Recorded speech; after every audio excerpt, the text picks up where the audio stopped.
Dear student, welcome back. आज हम लोग देखेंगे कि डीसी मोटर से रिलेटेड न्यूमेरिकल्स कैसे कर सकते हैं या यूनिवर्सिटी एग्ज़ाम में जो न्यूमेरिकल्स हैं वो कैसे पूछे जाते हैं। जिसमें फर्स्ट न्यूमेरिकल आप देखिए, लिखा है 250 वोल्ट डीसी शंट मोटर।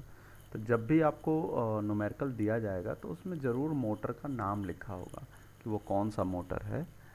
जैसे कि यहाँ क्वेश्चन में लिखा हुआ है कि ये डीसी शंट मोटर है। अब आगे देखिए, लिखा है motor takes 30 ampere while running at full load.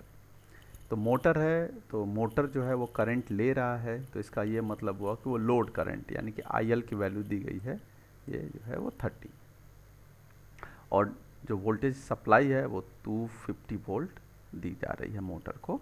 जैसे कि सभी मोटर में हम लोग कुछ ना कुछ सप्लाई देते हैं। यहाँ डीसी है, 250 वोल्ट दिया जा रहा है। The resistance of the motor, armature and the field winding R. तो पहले आर्मेचर वाइंडिंग दिया हुआ है 0.1 और फील्ड वाइंडिंग 200 ओम रिस्पेक्टिवली। तो ध्यान रखिएगा, जब भी मोटर की ये कैरेक्टरिस्टिक्स दी जाएंगी यानी कि फील्ड वाइंडिंग के बारे में, आर्मेचर वाइंडिंग के बारे में बताया जाएगा, तो आर्मेचर वाइंडिंग का रेजिस्टेंस हमेशा बहुत ही कम होता है, एक से कम ही रहेगा। और फील्ड वाइंडिंग शंट है तो उसका जो है काफ़ी ज़्यादा होता है, जैसे कि यहाँ पर भी दिख रहा है आपको।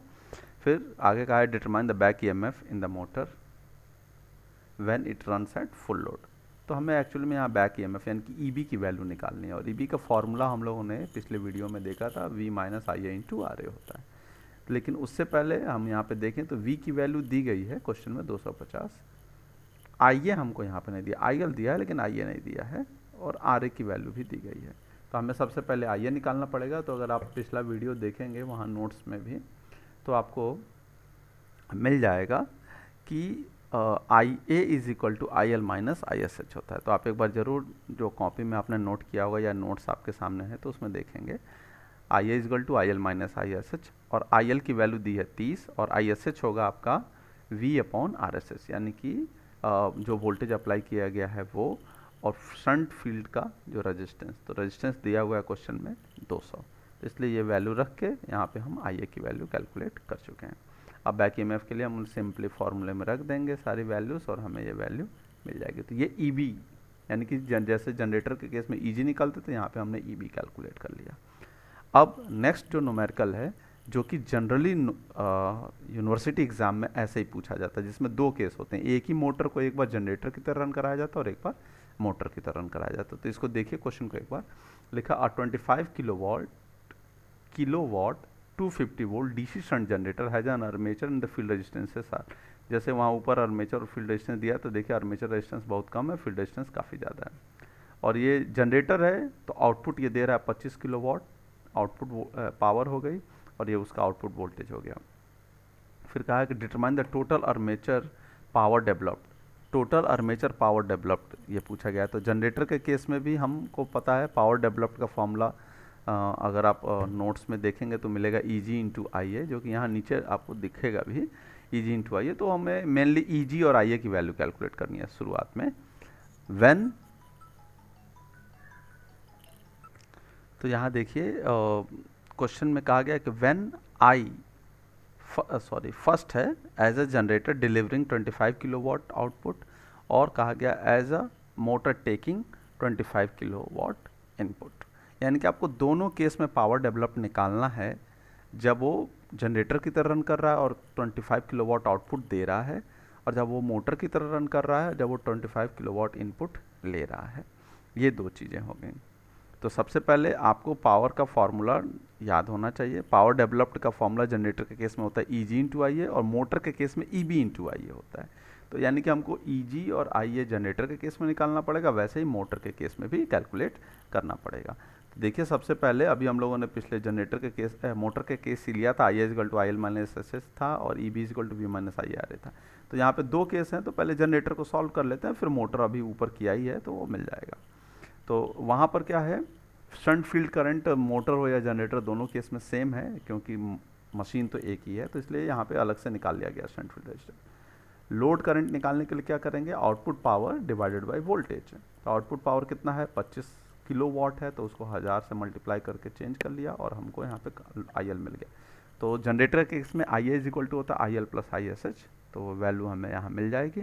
और जनरेटर के लिए ईजी की वैल्यू होती है V plus I A into R A. तो V plus I A into R A का इस्तेमाल करके यहाँ पर आपको सारी वैल्यूज़ पता हैं, आई ए निकाला है आपने, आर ए की वैल्यू न्यूमेरिकल में दी गई है, रखेंगे यहाँ पे वैल्यू आ जाएगा। तो पावर डेवलप्ड क्या होता है, ई जी इंटू आई ए, ई जी की वैल्यू निकाल ली है, आई ए निकाली है, दोनों को डिवाइड करेंगे और किलो में चेंज करना है तो 1000 से डिवाइड कर दिया जाएगा। तो इस तरीके से हमें पावर डेवलप्ड की वैल्यू मिल जाएगी। अब बात करते हैं मोटर में। तो मोटर के केस में अभी हम लोगों ने देखा था कि आई ए की वैल्यू क्या होती है, I L minus I S H. तो वही आई एल निकाला गया है, आउटपुट पावर अपॉन वोल्टेज। तो यहाँ पे भी 100 एम्पियर आया है और आई ए की वैल्यू यहाँ पे 97.5 एम्पियर आया है। एक चीज़ ध्यान रखिएगा, ऐसे केस में जनरली लोग गलती क्या करते हैं कि जो जनरेटर के केस में आई ए की वैल्यू निकालते हैं वही मोटर के केस में अप्लाई कर देते हैं, क्योंकि दिमाग में रहता है कि मशीन तो एक ही है तो आर्मेचर करंट निकाल चुके हैं तो उससे कोई फ़र्क नहीं पड़ेगा। लेकिन यहाँ पे आप देख रहे हैं कि दोनों अलग अलग हैं, तो आप ज़रूर अलग अलग वैल्यू ज़रूर कैलकुलेट करें। फिर अब ई बी का फॉर्मूला लगा दिएगा जो ऊपर यूज़ किया गया था, V minus I A into R A पिछले न्यूमेरिकल में। तो उसमें सारी वैल्यूज रखेंगे, ये वैल्यू मिल जाएगा। पावर डेवलप होता है ई बी इंटू आई ए, तो E B into I A की वैल्यू कैलकुलेट करके इस तरीके से हमें वैल्यू मिल जाएगी। अब नेक्स्ट हम लोग ये न्यूमेरिकल ले रहे हैं जिसमें एक ही मोटर एक ही है और इसको जो है दो अलग अलग कंडीशंस में रन कराया जा रहा है। तो अब देखिए लिखा है, a DC shunt motor runs at 600 RPM taking 60 ampere from 230 volt supply. Armature resistance is 0.2 ohm and the field resistance is 115 ohm. Find the speed when the current through the armature is 30 ampere.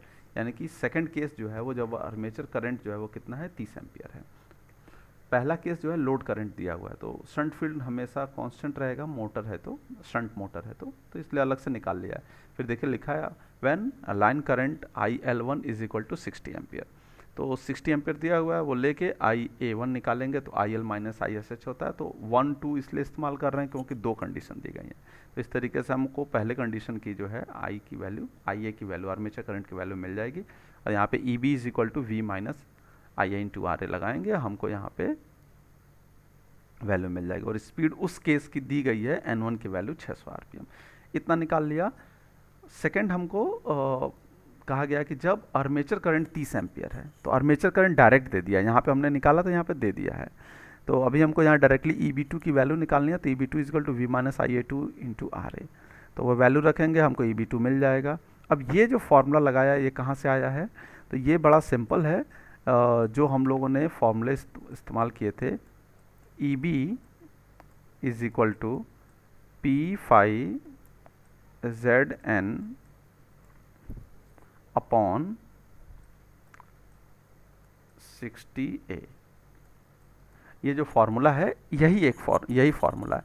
इसमें क्या होता है, P constant है, flux भी आपका constant है क्योंकि shunt motor है, Z भी कांस्टेंट होता है, 60 भी कांस्टेंट है और A भी कांस्टेंट है। इसलिए यहाँ पर EB की जो वैल्यू है वो हो जाएगी EB प्रोपोर्शनल टू N। तो यानी कि हम फर्स्ट केस के लिए EB1 प्रोपोर्शनल टू N1 लिख सकते हैं और सेकंड केस के लिए EB2 प्रोपोर्शनल टू N2 लिख सकते हैं, और दोनों को डिवाइड कर देंगे तो हमें ये रिलेशन मिल जाएगा जो यहाँ पे आपको लिखा। तो आप एक बार ज़रूर करके देखिएगा, आप चाहें तो यहाँ पे मैं कर भी रहा हूँ। आप देखिए 1, यहाँ पे 1 लिख दिया मैंने, फिर यहाँ पे EB2 प्रोपोर्शनल टू N2, और जब दोनों को डिवाइड करेंगे और यहाँ N2 की वैल्यू निकालेंगे तो ये फार्मूला आपको मिल जाएगा। अब यहाँ पे देखिए तो सारी वैल्यू कैलकुलेटेड है, आप यहाँ पर रख देंगे, आपको आंसर मिल जाएगा।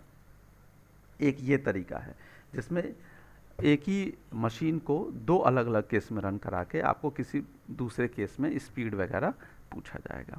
ठीक है, अब नेक्स्ट जो है आपको मैं दूसरा क्वेश्चन एक ले रहा हूँ, पिक कर रहा हूँ, जिसमें आपको मोटर और जनरेटर दोनों की तरह रन करा जाएगा एक ही मशीन को, जैसे पिछला किया था। लेकिन वहाँ पर क्या था, सिर्फ उन्होंने पावर डेवलप्ड पूछा था, यहाँ पर आपको और भी कुछ चीज़ें पूछी जाएंगी और हो सकता है स्पीड वगैरह हो। जैसे ये क्वेश्चन है, a DC shunt generator running at 1200 RPM supplies 60 kilowatt 250 volt, find the speed which it runs at a shunt motor. देखिए यहाँ स्पीड पूछा गया है, when taking 60 kilowatt 250 volt. Take armature resistance is 0.1 and the field winding resistance is 50 ohm, neglect the brush drop।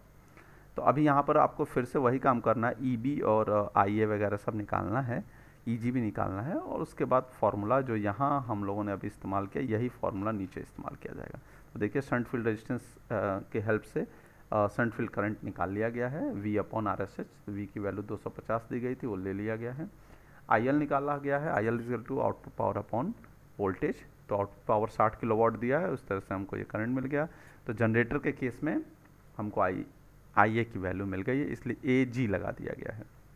और ई जी equal to होगा we plus I R A, तो V plus आई R ए से हमको ये वैल्यू मिल गई है। और जनरेटर के केस में स्पीड जो है 1200 आरपीएम दी गई थी, तो 1200 आरपीएम यहाँ पे लिखी गई है।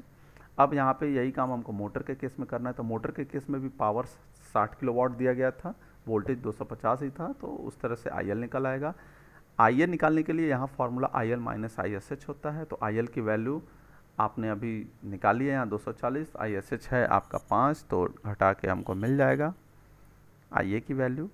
ई बी यहाँ पे, ई जी नहीं, यहाँ पे ई बी निकलेगा मोटर के केस में, तो V minus I A into R A, ये वैल्यू रख दी जाएगी। और ये वही ऊपर वाला ही फार्मूला है, बस यहाँ वहाँ पिछले फार्मूले में N1 N2 के टर्म में था, यहाँ पे मोटर के लिए NM लिख दिया गया और जनरेटर के लिए NG लिख दिया गया, और यहाँ पे हमको ये मिल जाएगा। तो इसी तरीके के न्यूमेरिकल्स पूछे जाते हैं। तो जो मैंने न्यूमेरिकल दिए हैं आप उनकी प्रैक्टिस करिएगा, और अगर किसी को समस्या होगी तो वो ज़रूर पूछेगा।